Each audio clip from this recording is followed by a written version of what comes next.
I ended up giving in and hooking up with her when I needed something to galvanize me to break up with the woman I was seeing, an extremely left-brained sommelier. The relationship was, from the beginning, turbulent and extremely manipulative. I could tell she was angling for a relationship, a possibility I was careful to not commit to, but also not foreclose on. The sparks and friction from the relationship made me a lot sexier. I had myriad side pieces during that time. She was very good at positioning herself as the prize, triangulating with mutual acquaintances, particularly her ex-boyfriend, a cartoonishly morbid bartender who liked to be seen reading Hellback on the clock. She tried to control me through sex, sussing out my kinks and then holding them against me, or inviting moments of vulnerability and then exploiting them. Through that process, I learned to play my cards very close to my chest and hide my feelings. That made it very hard for me to effectively flirt. It sapped me of my mojo. The sexual gravy train ground to a halt, and by that time, for whatever reason, I actually wanted to make things work with her. It ended well. It's one of my few relationships that has. At the exact same moment, after brunch at an Ethiopian place while we were waiting to pick up the check, we reflected and realized we were utterly disgusted with one another.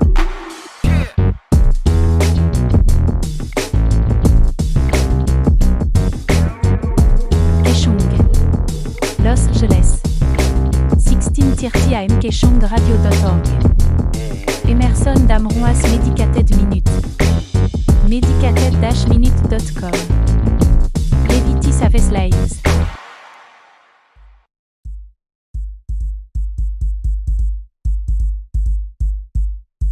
This is Emerson Dameron's Medicated Minutes, LA's #1 avant-garde personal development program, medicated-minutes.com. Hear it first on K-Chung, Los Angeles, kchungradio.org.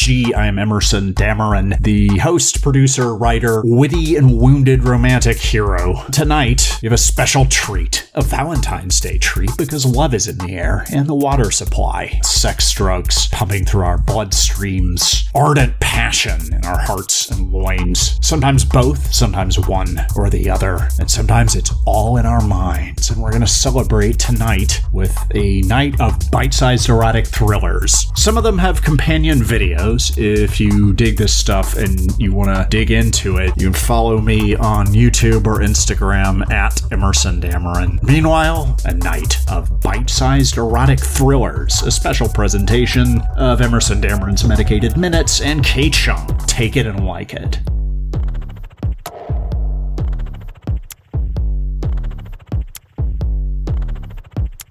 Allison was starting to have trouble distinguishing her dream life from her real life, and she didn't mind. At first it was easy because her dream life was intensely vivid, full of deep red and purple and unfamiliar landscapes, uncharted territory, rugged terrain. The relief maps were such bliss to run her fingertips over, and the sex was utterly off the chain, out of this world. She could try everything she always wanted to, and sometimes she thought, okay, that was interesting, I can cross that off the list. And she could also try things that the dream characters were into. And sometimes her reaction would be, okay, that was interesting, I can put that on the list, and then cross it off immediately. But other times she would think, oh, I guess I'm into that now. This was distinguished easily from her waking life, which was full of disappointment, perpetual frustration, and odd obsessions. Allison was capable of hyper-focusing, getting deeply obsessed with something, but she couldn't decide when that was going to happen or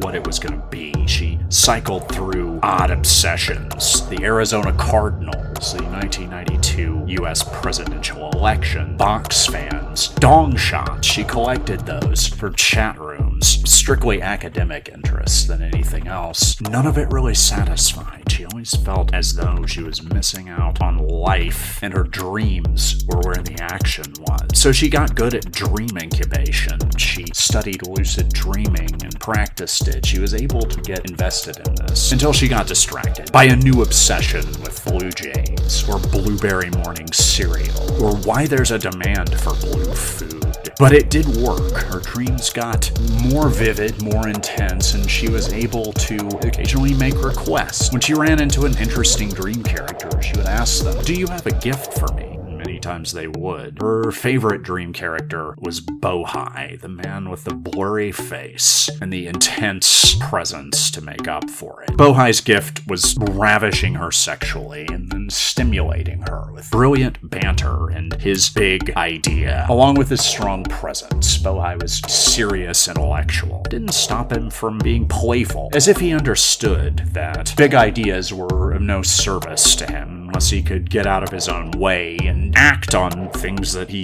deeply knew to be true on an unconsciously competent level. Deep in his bones, his DNA, perhaps past lives, who knows. Bohai thought that he did. That was part of his philosophy. Allison became obsessed. She read any book that was in this constellation of material, and she brought the ideas and the passionate intensity of the dreams into the real world. Her fleeting encounters are generally frustrating because they didn't quote-unquote go anywhere. She came to realize that each fleeting hello in an elevator, every bit of chit-chat with a bodega clerk was magical. It's what life was all about. She got very good at transitioning from these encounters into hookups. She never missed her birth control, and she used protection when she thought it might be necessary. She took some risks. There were furtive acts, like a sacred, beautiful back alley blowjob behind a dive bar where her jealous ex-boyfriend worked, or screwing under a security camera. She didn't want to be seen by anyone who might not want to be exposed to this, but anyone who's watching security camera footage is already a known pervert. Why not put on a show? She'd never been an exhibitionist before, but she was beginning to realize that she needed to own her power, embrace her desires, and manifest her power, and not just in the dreams, but real life. And she was informed by discussions with Bohai of fate, choice, the nature of desire. If I could choose what to want, I'd want something easy to get. We both know attraction isn't a choice, Allison. And there's a reason why you're not wired that way. But you choose whether to act on attraction. And how? How hard? How smooth? That feels true to me. Truth is a false goal. Power is real. You can feel that. I feel something. Maybe it's power. The truth you're looking for is in your instincts and desires. You can choose to get out of your own way. And into yours. You're full of non sequiturs, Allison. And I'm starting to get into it. Together they explored forbidden pleasures. Allison had always had a yen for sleaze that was elegant in an eccentric way. She got in touch with her hidden dreams, her very earliest untrammeled desires, and the dreams that had heretofore felt too close to home to deeply examine. I don't feel great about that desire. What if I discover some of my other desires instead? Desire is fate. If you want to really live, which I know you do, Allison, you have to love it all. You can do it. It's all really quite lovable, Allison. Somehow I feel you would know, Bohai. As the dreams and life merged into a dream life for Allison, Bohai always seemed to be holding something back. Was in character for a man with a blurry face. Allison loved the blurry face. It wasn't the same thing as being faceless. It reminded her of her teenage crush on Che Guevara. But sometimes Bohai's high-status flexing would put her on edge, and he did seem to be a man of many secrets. As time went on and their intimacy intensified, it seemed like he wanted to tell her something. I have a confession to make to you, Allison. This goes deeper than I'd initially told you. Ever deeper. Eureka? That's my true desire. Now's not the time, Allison. That's why it's hot, Bohai. Are you too smart to be hot? She'd asked him before, is this a thought experiment? Surely that's what's going on here. This is reality. Life goes in cycles. In a literal sense. So we can fix this next time. No. Not with that attitude. This is our big chance to make it look sexy. Bohai told Allison that the reason he was reviewing this now is the urgency of it. There was a group, the League of Nietzsche Understanders, who knew about this phenomenon and had a means of harnessing it for the nefarious end of enslavement. They think they can control the whole thing. They can't even control themselves. You know these people. I know the type. Do you have a type? Now you're the one getting distracted. And who can, these days, control themselves, I mean. They want to use it to afflict, immiserate, and enslave. To rule through resentment. That's fine with consenting adults. They feed on ignorance. They have no meaningful quest for realization. They bicker too much amongst themselves. So they think they won the world on a hamster wheel.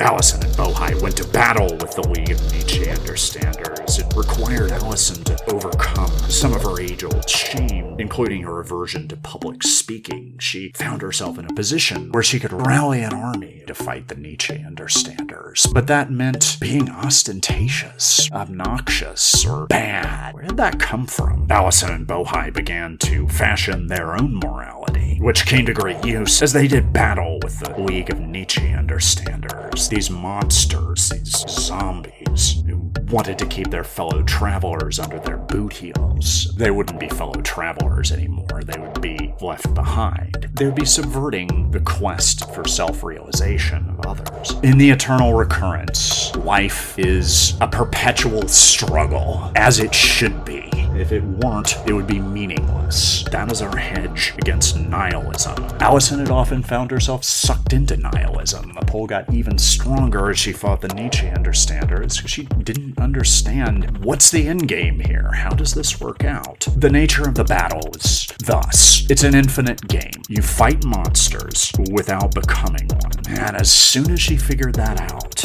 immediately she and Bohai brainstormed a means of humiliating the Nietzsche Understanders, making them look ridiculous and trapping them in a web of resentment, which sapped their power and neutralized them, and gave Allison and Bohai a chance to seize control of the eternal recurrence. They would have turned it over to God if God existed anymore, and maybe this was a thought experiment that Nietzsche intended to substitute for God, who he famously conspired to murder. It was going to take time to decide what to do with this, and Allison and Bohai resolved to use every second to the fullest, embrace their darkest and most galvanizing, most perverted desires, and have the wildest sex with their life as a means of coming to terms with the eternal recurrence and living their desires to the fullest.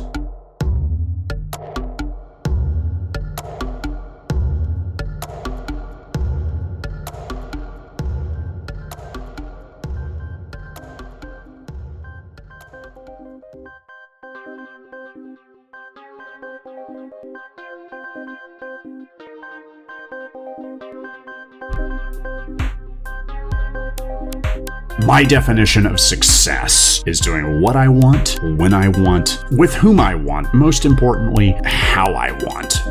What I want is to develop my philosophy and play my accordion. How I want to do it is brilliantly. That requires getting out of my own way, which is truly the work of a lifetime. Playing the accordion isn't as easy as it looks. You have to learn standards before you learn jazz, and even when I play popular favorites, I tend to get hassled. I don't see the problem. Accordion music is not a public menace. They're not bagpipes. Developing my philosophy takes a lot of mental energy, so I try not to waste valuable resources by thinking too much, which is great, because unlike most people, I don't freak out when I'm about to get what I want. I usually don't even realize it. I'm able to fall ass backwards into amazing situations, like dating two very sexy, very different women. There's Ava, flash and excess, wealthy heiress. Shows me the good life. I find out that it suits me. I like the smell of money. I don't have to work. Ava allows me to work. She insists on paying for everything and kinda holds it over my head, but says I can make it up to her by sleeping with her friends. Sometimes we do 3-ways. I'm sure there are women who aren't into women, but those women are mysterious to me. how could you not be into women? And have you seen women? Ava's into women. Even if women aren't into women, they're into Ava. Sometimes with sex toys or household objects. The sex is bananas. Ava puts a lot of pressure on me to do whatever her friends want, and that's fine. I hate making decisions. It's particularly hard to decide between Ava and Clover. Clover is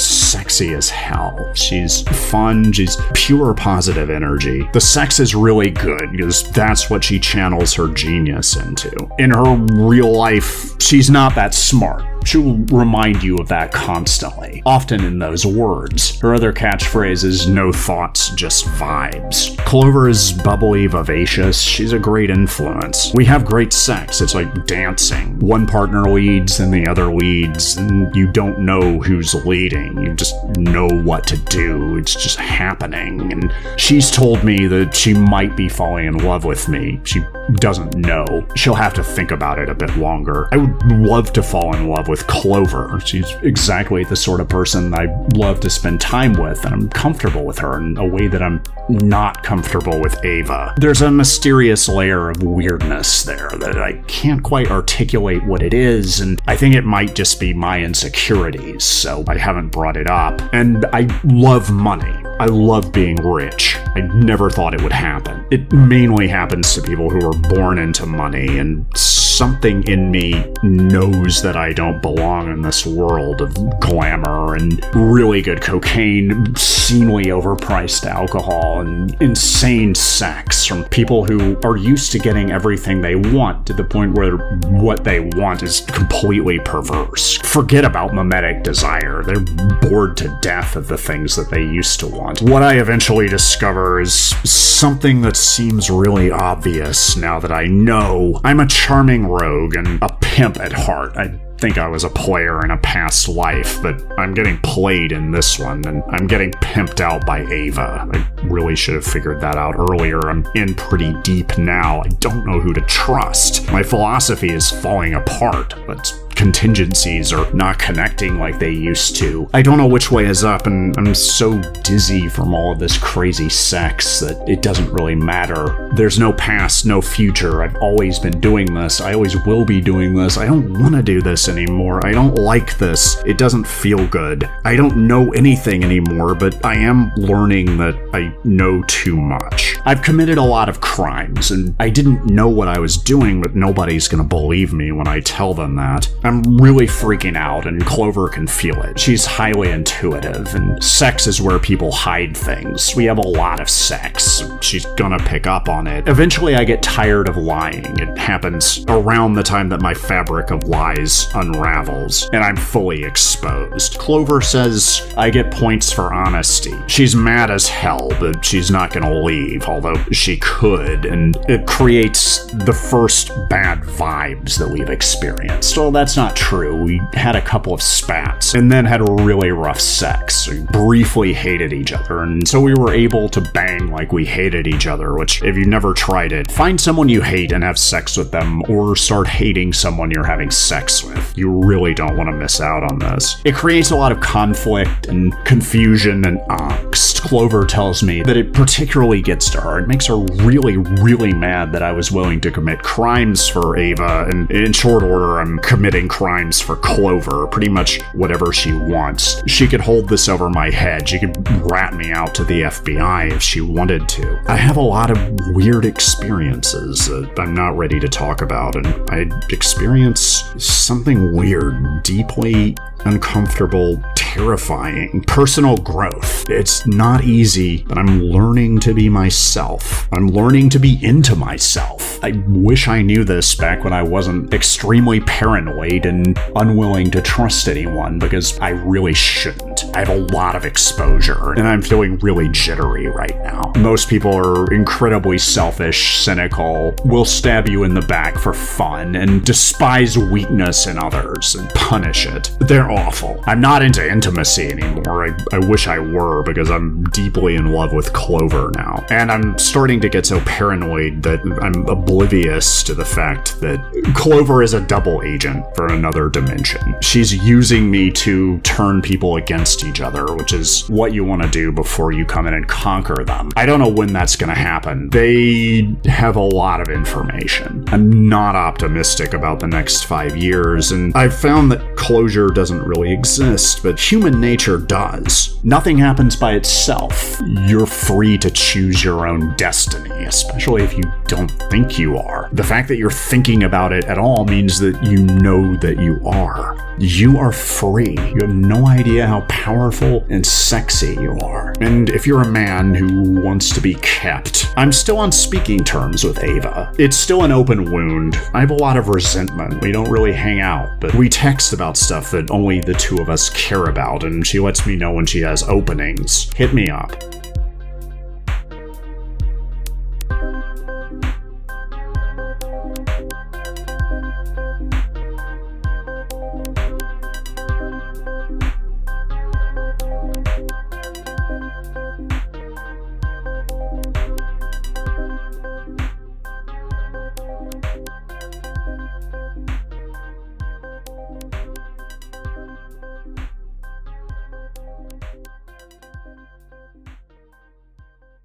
It's not you, it really is her. She digs your action, she cares for you very deeply. You're feeling neglected because she's easily distracted. She dates multiple partners and has trouble keeping track of them. She doesn't really know where one relationship ends and the other begins. It seems to vary from person to person. She has a lot of other things going on. She schedules things concurrently and ends up flaking out a lot. It's because of the laws of physics. Some things are true and some things are not permitted. I fell in love with her, which was not what either of us wanted, and turned out to be a bad idea for both of us. She was in love with me too, she just didn't really have time to pursue it. She is absolutely fascinated with Skyrim, the video game. She'll talk about it for hours. If you get her on that subject, you'll have her rapt attention. She'll feel like you're sharing a secret, which she finds overwhelmingly attractive. Seriously, the sex after that was like nothing I've ever dared fantasize about. We always hung out in crowded bars, and we communicated by screaming at each other, and when I mentioned Skyrim, she usually thought I was asking for a rim job and sent me a Calendly link. I wouldn't say she's checked out, she's checked in a lot of different places at once. You're a great guy, but not too great to be hot. You can't compete with multiplicity.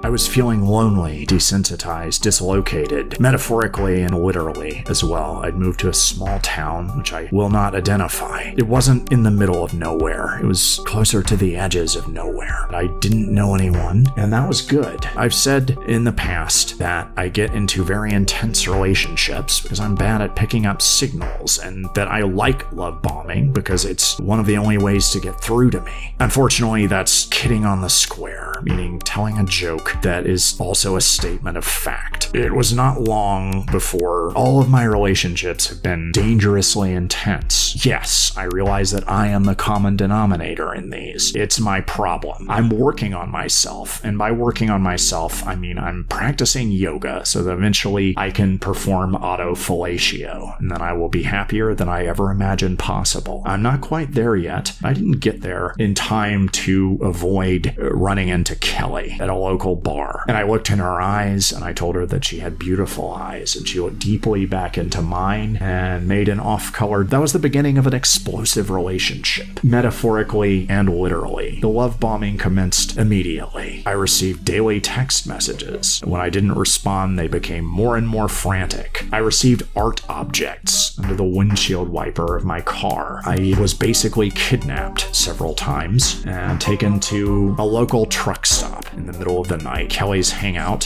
where we consumed trucker speed and drank coffee, which only escalated the intensity of our relationship. The sex was indescribable, violently passionate. We were the best lovers and haters we'd ever had. It was quite insane. The whole thing was quite insane, and it became too much. It became too intense. My avoidant behaviors kicked in. I distanced myself, which led to love bombing in the literal sense. Bombs began to go off in and around my domicile, near my workplace, and other parts of the city that my routines would have predicted that I would have been in, but that I'd been thoughtful enough to avoid. I recall the line from the late rapper, the notorious B.I.G. What's beef? Beef is when you make your enemies start your Jeep. This occurred to me one morning when I was on my way to work and I was about to get in my Honda Civic. On the way out of my home, I ran into one of my neighbors who was walking his ferret. That alone would make most people the most fascinating person in the world, but this guy was so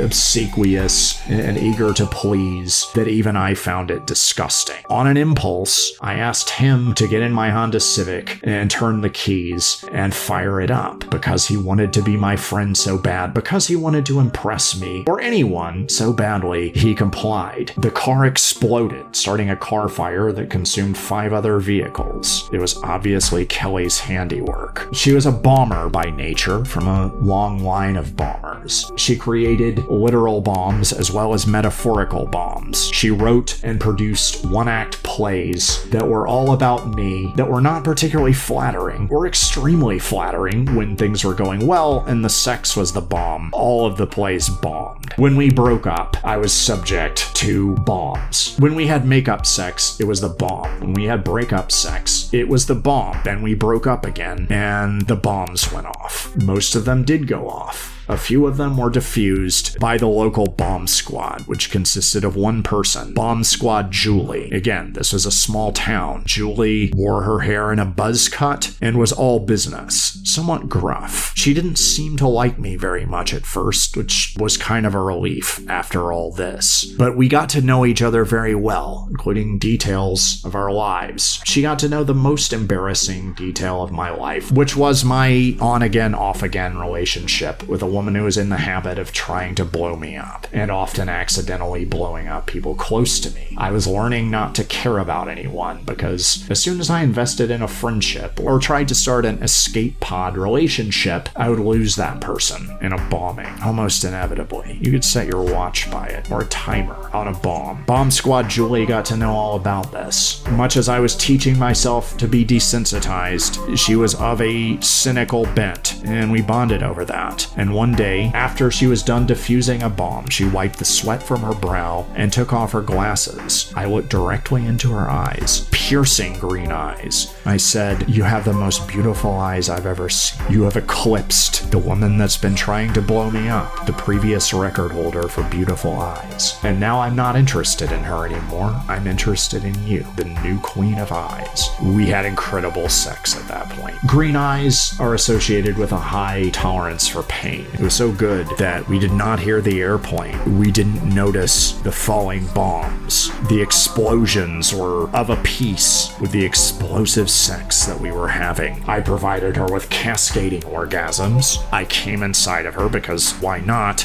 We're all going to be dead within a few minutes. And in the afterglow, we embraced each other. We embraced our fates. We embraced the end of the world. We sang "What a Wonderful World," and all of our problems were solved.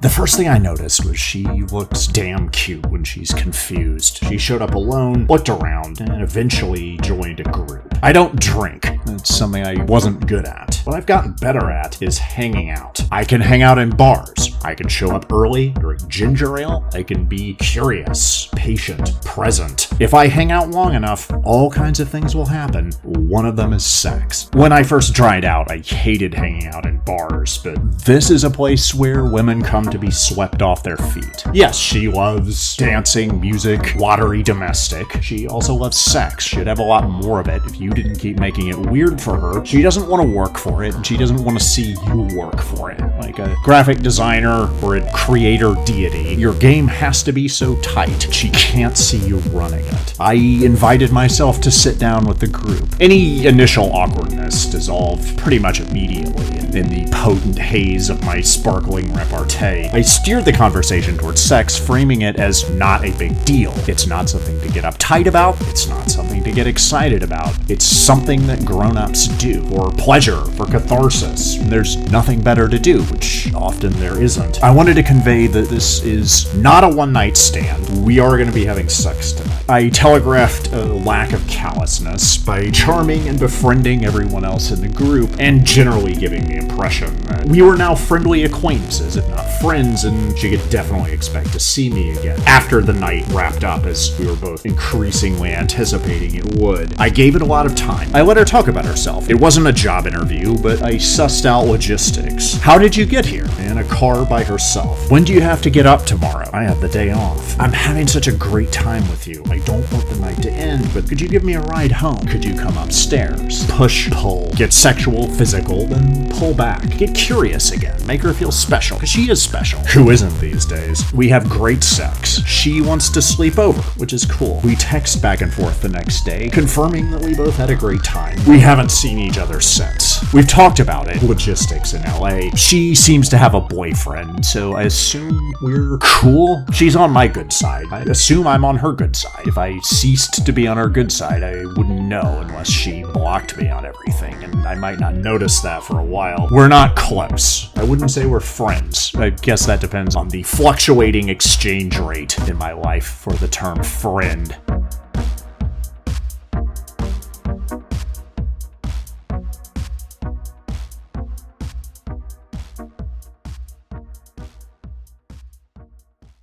Our hero is Catherine with an A in the middle instead of an E. She's dry, cynical, stylish, competent, and loyal. Her friend is Genevieve, who is flirtatious and vivacious and extroverted and emotionally unstable. In the opening scene, we are in a penthouse suite, and Genevieve is freaking out. Catherine is trying to talk her down as Genevieve is threatening suicide and waving a gun around, and Catherine tries a few things to try to de-escalate the situation, and after she runs out of ideas, she tries to physically disarm Genevieve, and as she's doing that, the gun accidentally goes off just as Genevieve's boyfriend enters the room, and he's a gangster, and now he's hit, and he's bleeding out on the floor. Catherine calls 911, but now they're gonna have cops and gangsters after them, so they do the only thing they can, which is to hit the road and go on the lam, where they survive by Catherine's wits, and when that doesn't work, they do threesomes. And it turns out that they can get out of all sorts of scrapes by orchestrating threesomes. Genevieve is the one who's actually into threesomes, but Catherine is the one who does all the work of arranging them. And these scenes are exceptionally well choreographed. There's nothing gratuitous about them. It is pure character building.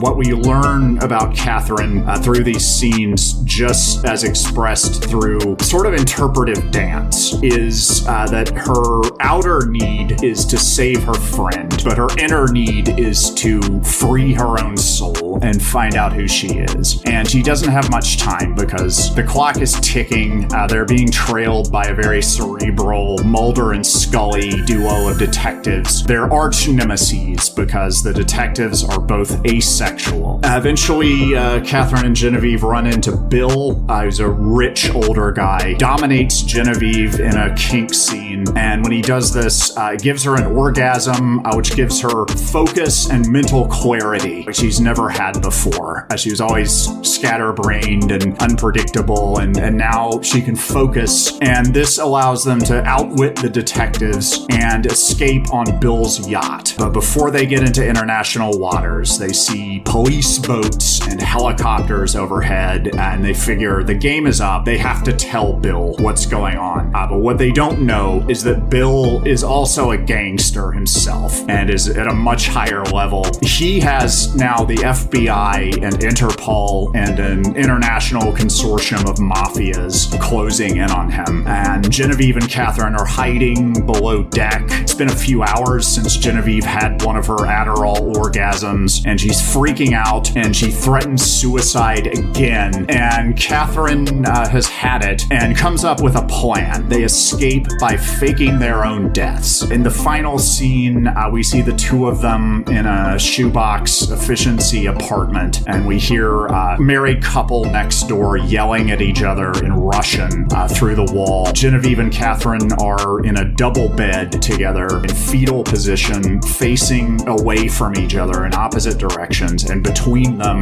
is a life-size body pillow.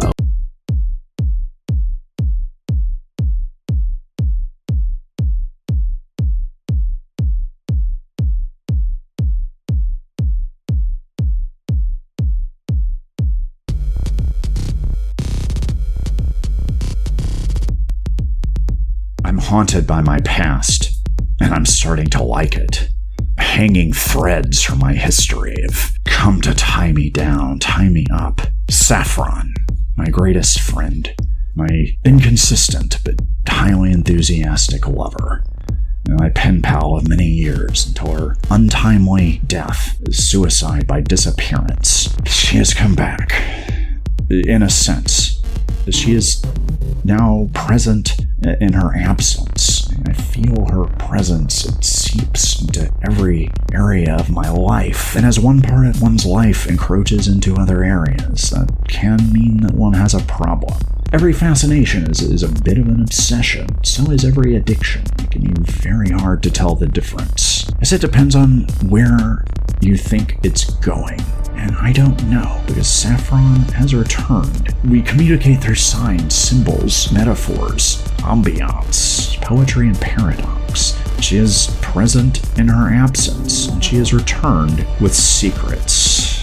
Heavy ones, dark, dangerous ones, explosive ones. She's handed me a live grenade, and I have a raging hard on. I've never been this erotically charged up. I've never been this embodied, this enthusiastic. I've never felt so free. I've never been as somatically and erotically charged up. I can feel lightning coming out of my fingertips, and I can hear fallen power lines snapping at night as I hear the sounds of the trains that are both soothing and mournful and heartfelt, but also eerily vacant, like these memories from the past. My therapists don't get it. They say I need to get out of the past. I need to get in the present. Past tripping, future tripping. My thoughts are not the truth. I don't know if these are my thoughts. They're intuitions. They're intuitive perceptions. They are readings. They are revelations. I'm so thoroughly haunted. I need to find someone who gets it. And I do, I think. The literal madman on the edge of town. He's been gradually forced out there. He makes people uncomfortable. Not everyone. Some people who run out of options go to find this man. Not in the middle of nowhere, but on the outskirts of nowhere, where he has an office in a strip mall where everything else in the strip mall has been abandoned. And next door to him, there is something that looks like maybe it was a art gallery or a yoga studio at some point. It's been a long time since it was used for either of those things, and it's very run down. He'll sound you out. He'll listen. At least it feels that way. He'll make you feel special. He definitely used my name over and over again, and repeating my name over and over again is an excellent vocal exercise. I've noticed that when I meet actors, they enjoy doing it. But this guy was not an actor. If he was beyond Nicolas Cage on the visionary front. I don't think he was. I think he was truly a visionary. And he saw me, and he saw the signs and symbols and old Windows 95 screensavers and MIDI synthesizer music and pastels and computer animation that I was so thoroughly haunted by, and he understood my relationship with Saffron. We no longer communicated in language. It didn't matter what color she dyed her hair this time, or what wisecrack she had to make when she realized I was learning the same lesson yet again. We were beyond that. We were communicating in some sort of code that I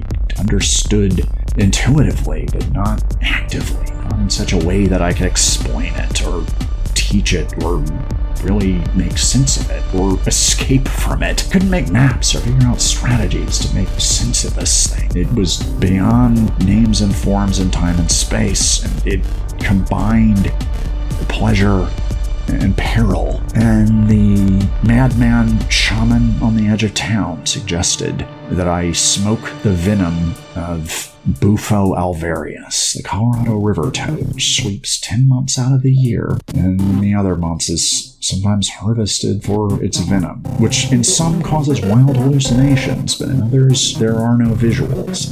There's no auditory element. Everything goes white, and you, the person whose name is on your driver's license, the person with the social security number and the childhood attachment wounds, and your addictions and the torches that you still carry for your old flames, all of that just is gone. It's extinguished. It never was. It's thoroughly meaningless. Absurd. Laughable. But it wouldn't be you laughing. And people wouldn't be laughing at or with you, because you don't exist. And that's refreshing. I highly recommend it. I kind of wish that I hadn't come back. I don't think I did come all the way back, because things in some ways suddenly made sense. It's like I went sane. The apparitions, the intuitions to which I was giving ammunition, and as they were coming to fruition, those things got even crazier subjectively. I think because I was making more sense out of things, I was now trying to make sense of something fundamentally nonsensical. That was challenging. That was a new thing for me. I was growing up. I was becoming uber something. A little bit mensch, a little bit monster. Both. It's always both. It's always pleasure and peril. It's always risk and reward and ennui and angst. Repetition is torture. It is also so soothing and reassuring, and paradox is poetry. But it's challenging to rest in paradox. We're desperate for answers that aren't necessarily available. When we open to all of these experiences at once, can only be described as sexual ecstasy. It can be a purely cerebral experience, because your whole body is a brain. And you understand that. Living in this complexity, this fractal absurdity, this embarrassment of riches can be so exciting. After I had the kind of orgasm that I thought was only available to women, and then had 5 more of them that day. Keep in mind, I'm a severely chronically depressed 45-year-old man. I was killing it. I was experiencing all of the pleasure that had just been backed up in my system. It was such a relief, so exhilarating and cathartic. And I think I crossed some kind of threshold, because then I began to be haunted by past projections of the future. I was seeing that time is an illusion. It can be convenient, but it's also limiting. I got to the point where I could handle the true weirdness of things and look into the abyss, see how abyssy it is, and jump, and realize the bad news is there's no parachute. The good news is there's no ground, as Chogyam Trungpa Rinpoche said. And the past projections of the future were revealing hopes, the anxieties, sublimated libidinal force of the past, of the collective that created them, that was now displaced, lost in the ether, and was haunting the very technology that we used, through which we perceive things, through which we define ourselves and try to make sense of the ultimately nonsensical. And this led to a confrontation, a showdown in queer time, which is not exactly what it sounds like, but it does include that. It is the time that you experience when you comprehend that time as you previously experienced it was an illusion. I took a few L's, but then I I started taking W's. I would say I was putting wins on the board. I would say that the work on myself, such as that person is, has ever been, was paying off. It really didn't have anything to do with me. It was just kind of happening because I was letting it happen by embracing and experiencing and thus harnessing the force of the triumph of my own desires and allowing the triumph of my desires to happen. And as I let go of my need for control, desires ceased to be my masters and became my faithful servants that served me beyond what I ever could have possibly anticipated, expected, or desired, or had the imagination to ask for. And I had a passionate relationship with something ineffable. I don't know if it was the infinite. I wouldn't say that it was, because there's a certain kind of unknowable perfection about the truly infinite, and we were doing really rough deconstruction. I was pounding it out, getting it on, inflicting pain, loving it. I was living up to my responsibility and others' expectations of me, but that didn't even matter, because what mattered was the sheer joy of taking the ineffable, putting it in a headlock, beating its ass raw. That, I discovered that was where it was at for me, and the ineffable liked it even more than I did. If you've ever been in proximity to the ineffable, it has a shattering, cascading orgasm, you'll know what I'm talking about. Otherwise, perhaps you won't. I've been to the Grand Canyon. The Grand Canyon is just a ditch in the ground compared to this experience. After that, I couldn't really come home. I'd been told by my former therapist that I could always come back. But the shaman at least had the self-immolating candor to let me know that he would see me on the other side, but I would be fundamentally transformed in ways that were unpredictable. And I was found that I was able to juggle the sublime and the abject. I was able to release my resistance, embrace the transitory nature, the fluidity, the flux, the flow of everything. I kind of went a little nuts after that, and it was cool. Everything changed, and it was chill.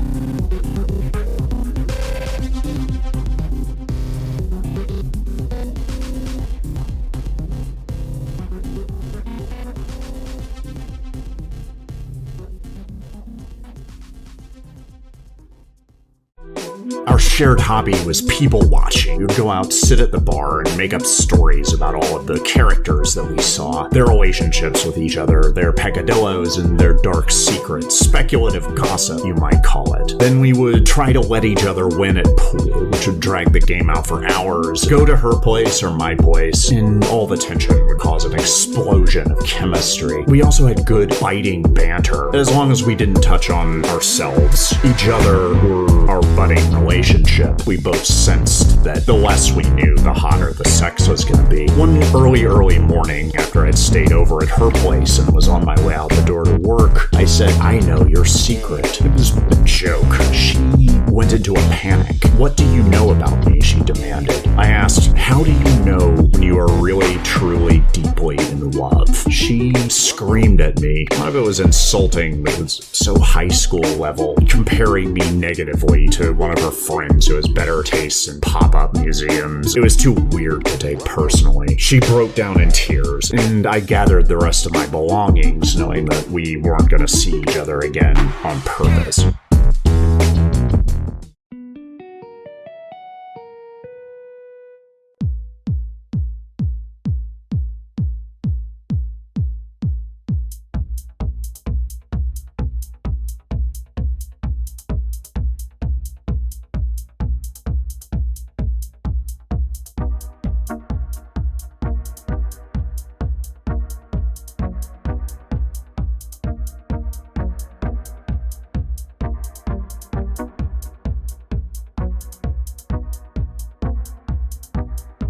Against the dazzling backdrop of the decadent and enigmatic city, Fiona found herself in a fit of pique. She found herself because normally she felt a little lost. She practiced an introversion that she didn't really believe in. She's a very serious person, but she could get fired up. She could get very into her body and her heart when she was at a protest, and this one meant something to her. This was an artist who was putting on an exhibition, high profile. I'm not going to say who it is for legal reasons, but you know who I'm talking about. Notorious for mistreating employees and more stuff than that, but has never been caught. Has layers of protection in the public relations racket, which is also Fiona's employer. She's very good at it. She values her job enough to not cross the lines that can't be crossed, but she can protest as long as she's wearing a mask. I mentioned the decadence of the city. That's actually on the way out,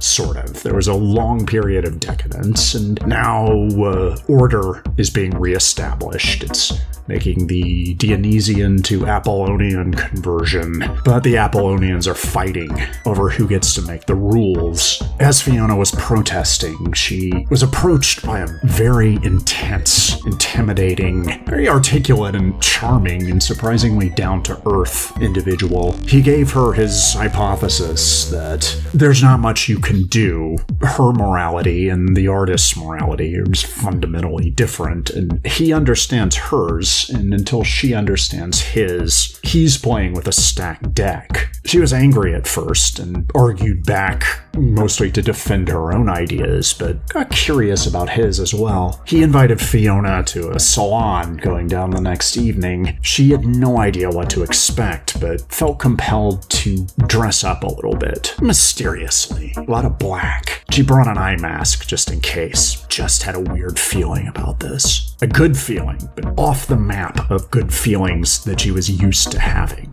When Fiona arrived, she was obviously out of place, and so immediately briefed on the background and purpose of the organization. It was devoted to discussions like the one that she'd had before with the guy who ended up being its leader, Quetzalcoatl, or Quetz, to friends and associates. Its members debated the merits of this morality and that morality, with the goal of raising up the victims of this morality to understand and ultimately conquer that morality. There were some activities associated with this. Serious orgies, intense, deeply erotic, less intense than they had been, it was explained, before the former organizer was kicked out for not sharing the news of his herpes diagnosis. Its activities were transgressive, anarchic, but yet always with a subtext, a purpose, a message, a meaning that sometimes a little heavy-handed, but even at its most subtle was there for the gleaning if you read the background material. The most interesting thing to Fiona was the organization's pursuit of slaughtering deities. It already killed one, the rest of them were marked. Getting rid of the gods was necessary to re-scramble morality and put everyone back at ground zero where they could rebuild something more useful. Fiona immediately signed up for the God Slaughtering Committee. It was something she had some experience with in PR. As she engaged in heavy petting with a fallen angel, one of the deities that was 3 down on the hit list, she thought, I'm gonna like it here. And then someone walked through the door, and Fiona's next thought was, who is that? That was Bianca. Nobody told Fiona, but she figured it out very quickly. Bianca was the most talked about member of the organization. It was interesting how these people managed to thread those needles. They had very steady hands, and were also possessed of presence and patience and passion, as she discovered when she entered a torrid affair with Bianca. Bianca was able to soothe Fiona's anger, which allowed her to act out some of her deeper passions, but she discovered pretty soon that the gentler, the more sensual, the slower the burn of the sex, the more violent her orgasms were. This is inversely proportionate. You could draw it on a graphing calculator, which Fiona did. That was one of her hobbies. Her Her affair with Bianca, combined with her immersion in the group and active fascination with its ideas, she was very good at doing research. She could decide what to get obsessed with and research the hell out of it and have well-informed opinions and be a post-collegiate level expert with no effort. It didn't seem to impress Bianca very much. Bianca was a creature of the passions, which was confusing to Fiona, but Fiona was learning and doing a lot of new things. These discussions and orgies and spectacular smoking hot car alarm activating hookups with Bianca were changing her entire moral framework. She was changing as a person. She still recognized herself in her righteous indignation that she applied to her distraction from the jealousy that was beginning to arise in her relationship with Bianca by throwing herself into the god assassination project. She was doing well. The process was complicated. It involved some higher level math, but once she figured it out, she found it was pretty easy. She took out a few deities without breaking a sweat. She thought this would impress Bianca, but when she showed up at Bianca's work to deliver the news, another bartender was filling in. They swapped shifts. Bianca had a cuddling session she couldn't miss. As Fiona became an expert on deity assassination, she also accumulated shelves full of books on dealing with jealousy and polyamorous relationships. This was her first wild relationship, or really wild experience. She'd kept herself very buttoned up and gone through a bad divorce where she was lied to and badly betrayed and left traumatized. She didn't want to go through that again. She didn't think that's the kind of thing Bianca would do on purpose, but Fiona was rethinking a lot of things. After Bianca flaked on one of her coffee and bagels with hummus dates with Fiona, not the first time either, they had a little spat. It wasn't the first one. They'd come back stronger from the last few. The hate sex quickly turned into makeup sex, and it was mind-blowing is not adequate, but I'm at a loss for a better word. This time was different. They started to distance themselves from each other, or rather, Bianca started to distance herself from Fiona, and Fiona pretended to distance herself from Bianca so she would feel better, but in reality became more preoccupied in an increasingly limerent and destructive fashion. The god assassination project had taken an interesting turn. Fiona thought, while I'm at it, the problem with these gods is they have too much power. I could use that on clients of ours that have too much power. I could use some of these same mechanisms to, say, plant a false rumor. Easily debunked, but by the time they have a chance to do that, other people with incriminating or at least reputationally compromising information on these clients will have come out of the woodwork. The thing will have taken on a momentum of its own because these are just bad people. They shouldn't be this hard to bring down, and my new skill set, I don't know if I could live with myself if I did nothing, and I've got nothing else going on. Bianca's nowhere to be found. I go to all our usual places. She's not there. I've listened to Nothing Compares to You over and over again, and it's not doing anything for me. I can't feel anything anymore. As Fiona was spreadsheeting out her plan for bringing down a certain music mogul we all know, she felt someone looking over her shoulder. As she turned around, it was Katz. He wasn't happy. You can't combine nihilism and resentment. They cancel each other out. They're both poison. Fiona said they can also be medicinal in small doses. You said that yourself. Katz replied, that requires some reflection, self-awareness. Fiona said, you said I should always be taking action. Moving in the wrong direction was better than sitting still. I didn't mean that kind of action, Katz said. And it's not up to me. You'll find out if you keep doing this. This is fair warning. Fiona said, I enjoy nihilism and resentment, and we're creating our own moralities. Katz said, you can have one at most for a limited time, but you can't have both. They began to have very passionate sex, as they often did in their more animated arguments, not P&V intercourse, way beyond that. You don't even know. Think of the most erotic thing, or think of your own personal peak experience. That's better. That goes deeper. Just put yourself there in that experience, and you can enhance it with fantasy, but just enjoy it. Get into the sensuality of it. You're there, you're feeling it. It's happening, you're making it happen. It's a dance. You don't know who's leading. It's just so connected and embodied, and at the same time just filthy and raw and everything you want, and realize that what Fiona and Katz were doing was exponentially hotter than that. As she reached orgasm, Fiona began to convulse convulsively cry. She couldn't figure out what was wrong, and Ketz couldn't help. He didn't think anything was wrong. She was expressing her passion. It's totally in line with the purpose of all this. Sublimating the passions is what keeps most people down. Fiona said, "Really?" Ketz said, "Yes, you didn't know that?" Fiona said, "You kept it as an open loop." Ketz said, "Oh, that's right. I wanted to keep you coming back. I like you. I'm glad you're my friend. Love you in my own way." Fiona realized she couldn't combine resentment and nihilism. They were contradictory. She didn't want either of them. She definitely couldn't have both. And she couldn't have Bianca either. She collapsed into tears. Everything was changing again, and this time she really didn't know what was next. Nothing felt guaranteed. Nothing felt solid. No right angles anywhere. She was exhausted. She was so tired she couldn't imagine ever untiring herself. No amount of recuperation would make any difference. How was she going to create a new morality feeling like this? "Fiona," Ketz said, "it's okay to express your feelings. How many times have I told you this? Nietzsche was into that. It's one thing the anarchist pervert Bataille seems to have gotten wrong about him." Fiona looked confused. It turned out the whole thing was a book club.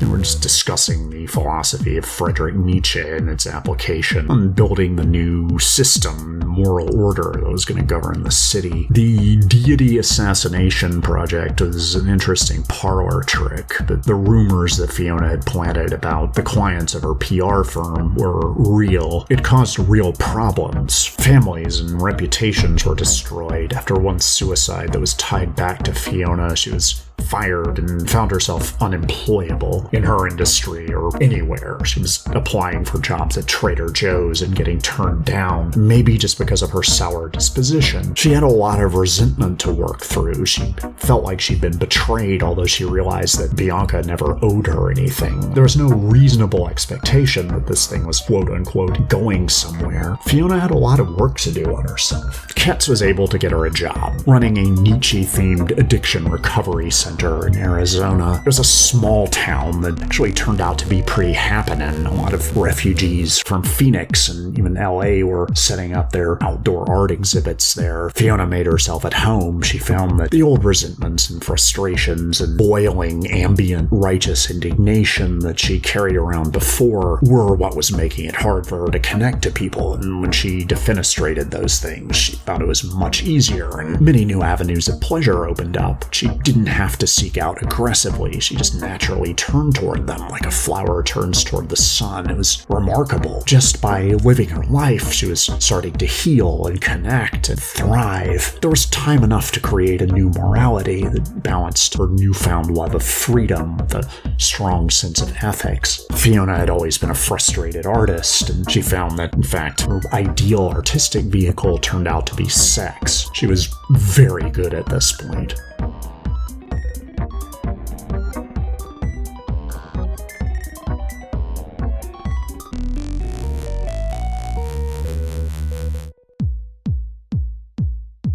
Emerson Dameron's Medicated Minutes is LA's #1 avant-garde personal development program. Medicated-minutes.com. Episodes premiere first Wednesdays of the month, 7 o'clock p.m. on K-Chung, Los Angeles, 16:30 a.m. kchungradio.org.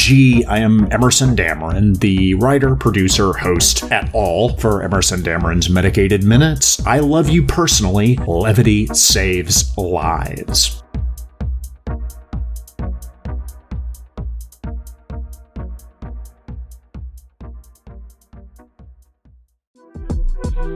I'd say fully half our conversations were about sex. Detailed, passionate, analytical, never about sex with each other. Not even after we started banging, which we did constantly and with gusto. And had orgasms that made our heads explode, and our brains splattered all over the insides of the bulletproof protective bubbles we lived in. That metaphor jumped the tracks, but you know what I'm saying. She talked about her previous conquests like she was playing fantasy football. My job was setting out new ways for her to seduce me, masterclass in not caring. I got good at playing hard to get. I developed a sophisticated catch and release program for my feelings. Eventually the game of chicken got exhausting. That metaphor died too, didn't it? On a date to a public execution, I mentioned that I recently enjoyed a night of murder mystery dinner theater. Unforgivable moment moment of weakness. Didn't talk for months after that. We're on good terms now. She helped me lean into my strengths. I got in some good practice playing it cool, which ultimately made me cooler. We have mad respect for each other, and the sad truth of it is that ultimately limits how deep you can go in a purely sexual relationship.